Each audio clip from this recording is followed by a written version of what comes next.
Dan sebelum saya mengajar, nah, oke, jadi sebelum saya mulai pembelajaran, ada kata-kata yang bilang kata tak kenal maka Tak sayang. maka sebelum kita memulai pembelajaran, saya minta kepada anak-anak untuk memperkenalkan diri kalian masing-masing. Mulai dari sini ya.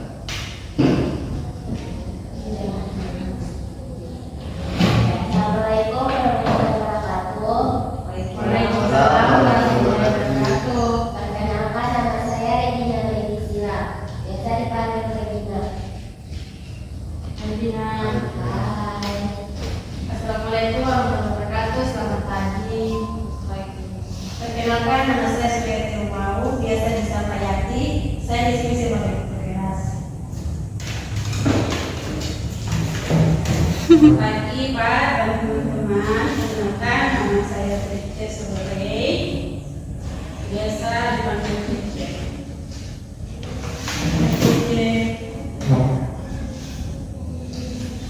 Selamat pagi semua. Perkenalkan, nama saya Yusra Septenus, biasa dipanggil.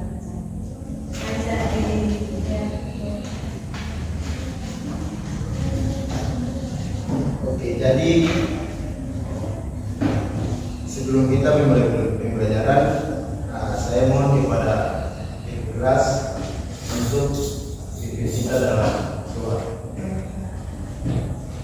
Pada teman-teman, sebelum mengawali pembelajaran kita pada hari ini, marilah kita berdoa. Berdoa menurut agama dan kepercayaan kita masing-masing. Berdoa dimulai.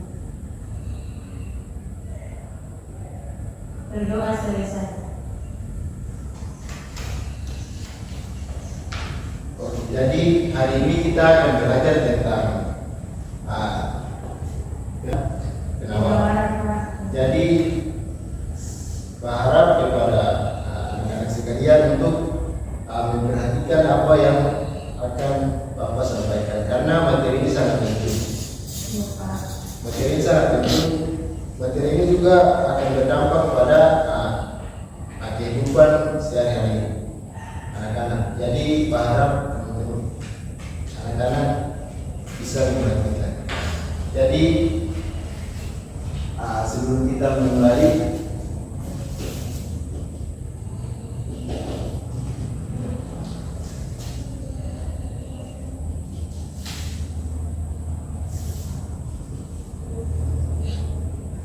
jadi pembelajaran kita hari ini tentang permintaan dan penawaran. Jadi permintaan dan penawaran ini sangat penting dalam kehidupan sehari-hari. Di dalam aktivitas ekonomi, permintaan dan penawaran ini sering terjadi di pasar, di kehidupan sehari-hari, karena di dalam aktivitas ekonomi pasti terjadi permintaan dan penawaran. Jadi sebelum kita memulai pembelajaran, ada yang tahu tentang definisi dari permintaan?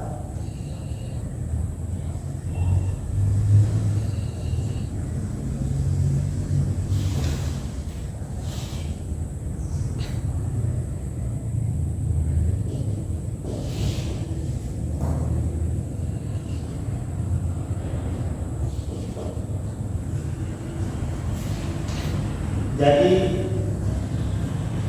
pembahasan kita tentang permintaan dan penawaran hari ini adalah kita membahas tentang definisi dari permintaan dan penawaran dan hukum permintaan dan penawaran. Jadi anak-anak sudah pernah mendengar apa arti dari permintaan dan penawaran? Sudah Pak. Jadi kalau ada mohon untuk satu orang untuk mendefinisikan apa arti dari permintaan. Saya Pak. Jadi permintaan adalah jumlah barang atau jasa yang diinginkan untuk dibeli pada waktu dan harga tertentu. Jadi itu betul sekali. Di sini Pak akan coba untuk melengkapi apa yang teman kalian sampaikan. Jadi permintaan adalah aktivitas ekonomi yang dilakukan oleh konsumen atau pembeli untuk memenuhi kebutuhan barang dan jasa mereka. Jadi permintaan adalah aktivitas ekonomi yang dilakukan oleh pembeli atau konsumen untuk memenuhi kebutuhan barang dan jasa mereka. Jadi permintaan adalah aktivitas ekonomi yang dilakukan oleh konsumen atau pembeli untuk memenuhi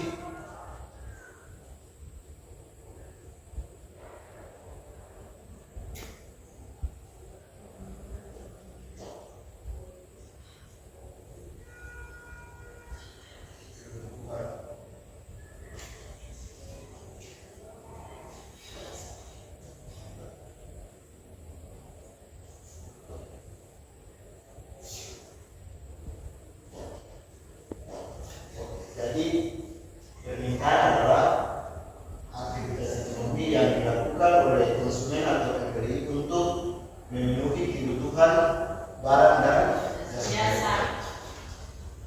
Sedangkan penawaran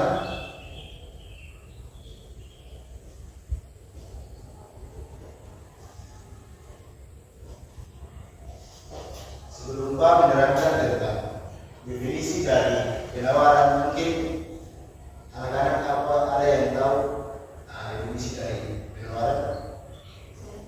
Oke, silakan Nina. Penawaran adalah banyaknya barang atau jasa yang tersedia dan dapat ditawarkan oleh produsen kepada konsumen pada setiap keberangkatan selama periode waktu tertentu. Kenapa sih Pak? Jadi penawaran adalah apa? Apa tadi kan? Penawaran adalah banyaknya barang atau jasa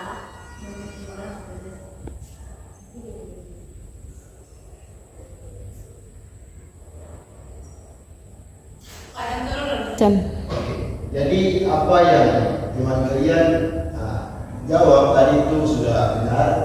Sebenarnya permintaan dan penawaran, definisi dari penawaran sama saja dengan ini. Jadi penawaran adalah aktivitas ekonomi yang dilakukan oleh penjual untuk menawarkan barang atau jasa yang mereka tawarkan. Aktivitas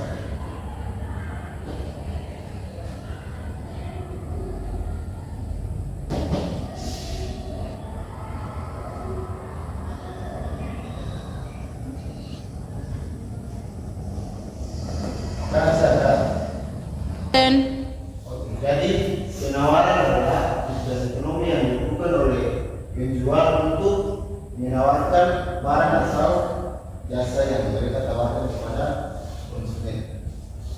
Jadi permintaan adalah konsumen, sedangkan penawaran itu dilakukan oleh produsen atau penjual. Jadi selanjutnya setelah kita sudah memahami tentang definisi dari permintaan dan penawaran, selanjutnya kita masuk di bagaimana hukum permintaan dan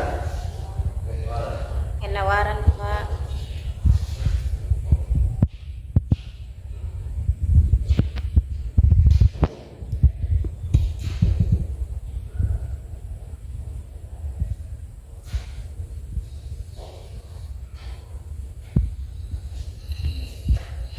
ada yang sudah pernah mendengar hukum dari permintaan atau penawaran?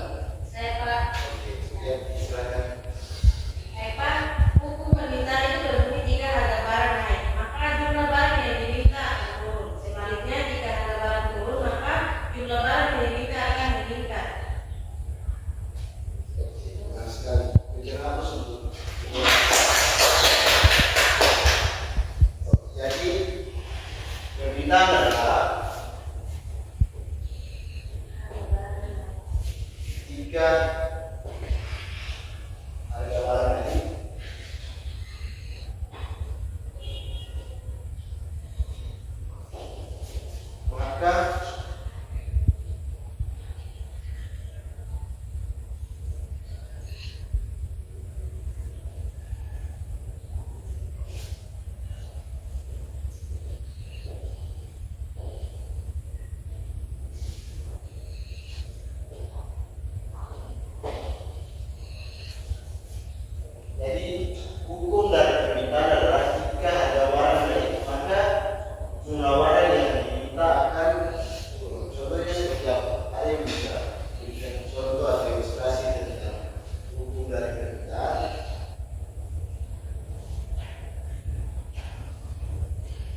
rumah, bahan dapur atau bahan dapur itu kan kalau di pasar itu harga tomat itu dia naik, maka jumlah permintaan itu akan turun begitu. Jadi kayak orang tuh kurang belanja tomat itu karena harga tomat itu dia naik. Kalau seandainya harga tomat itu dia turun, maka lebih banyak orang yang akan berminat atau membelinya begitu. Oke, benar sekali. Jadi jika harga tomat naik maka konsumen akan menurun. Tapi jika harga tomat menurun maka konsumen akan naik. Jadi anak-anak tahu tidak apa saja faktor yang mempengaruhi hingga harga barang naik atau harga barang turun? Ada yang tahu? Tidak ada yang tahu. Faktor yang mempengaruhi hingga harga barang itu menurun atau naik. Ya, Pak.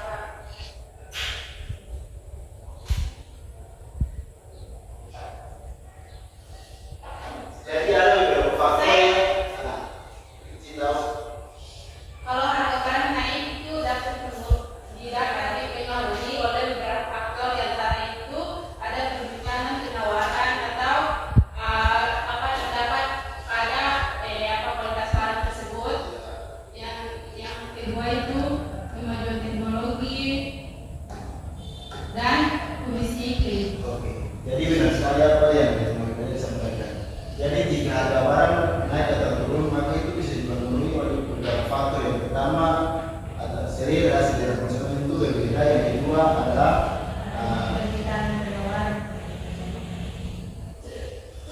jadi faktor-faktor yang mempengaruhi harga barang itu turun atau naik itu contohnya seperti selera konsumen. Hukum dari permintaan itu seperti itu. Jika harga barang naik atau turun maka barang yang diminta akan ikut naik atau ikut turun juga. Jadi hukum permintaan sudah bisa dipahami. Selanjutnya hukum penawaran. Ada yang kita hukum dari penawaran. Ada tidak? Saya Pak. Oke, silakan. Hukum penawaran adalah mempertimbangkan faktor-faktor yang mempengaruhi produsen saat menawarkan barang atau jasa kepada konsumen. Bunyi hukum penawaran adalah jika harga naik, penawaran meningkat, sehingga jika harga turun, maka penawaran juga akan turun. Oke. Benar sekali. Berikan aku sungguh.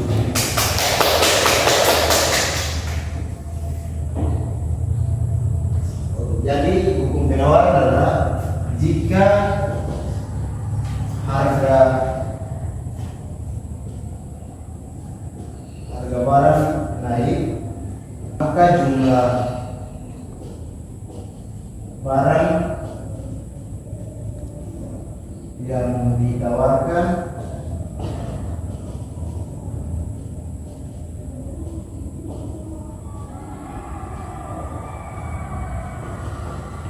jadi hukum penawaran adalah jika harga barang naik maka jumlah barang yang ditawarkan juga naik.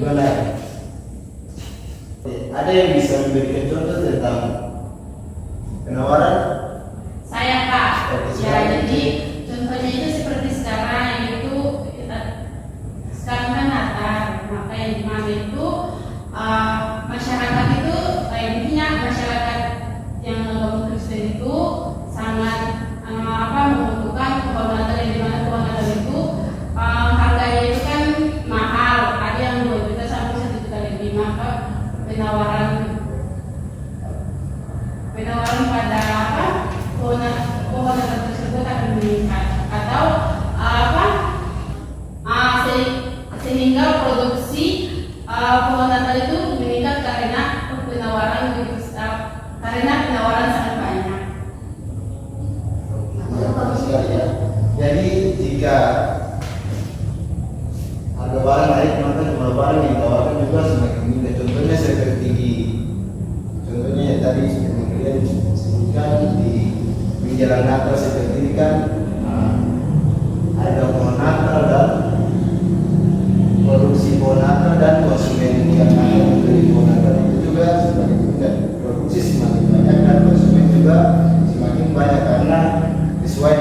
kondisi pasar.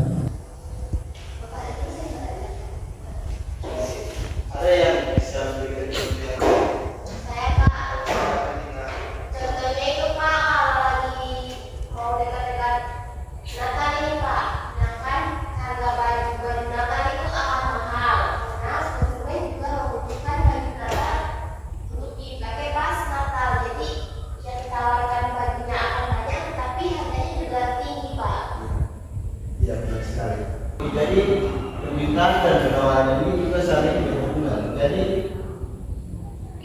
permintaan dan penawaran ini harus sama-sama seimbang. Contohnya misalnya seperti permintaan dari harga motor itu 15 juta dan penawarannya juga 15 juta, berarti seimbang, tidak lebih tidak kurang. Oke, jadi mungkin itu saja hukum dari permintaan dan penawaran. Apakah anak-anak sudah memahami hukum dari permintaan dan penawaran? Jika ada pertanyaan silakan ditanyakan. Ada? Oke, jadi tidak ada pertanyaan, maka saya rasa anak-anak sudah memahami apa yang tadi Pak sampaikan dari definisi hingga hukum dari permintaan dan penawaran. Jadi mungkin itu saja materi yang Pak sampaikan hari ini. Nanti kita akan bertemu di minggu depan. Tapi sebelum Pak akhiri pertemuan ini, 15 Ya Pak. hasilnya tolong.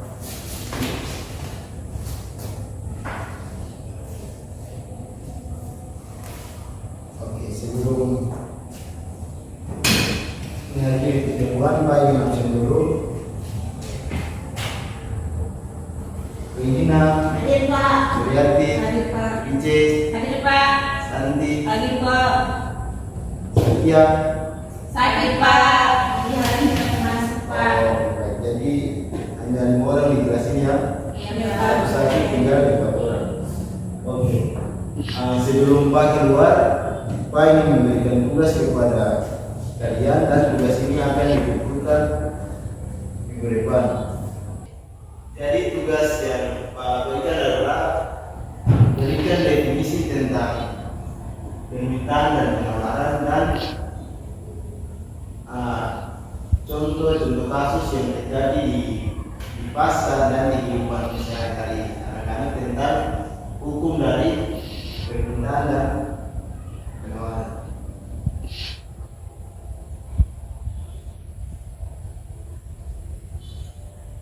Nanti dikumpulkan minggu depan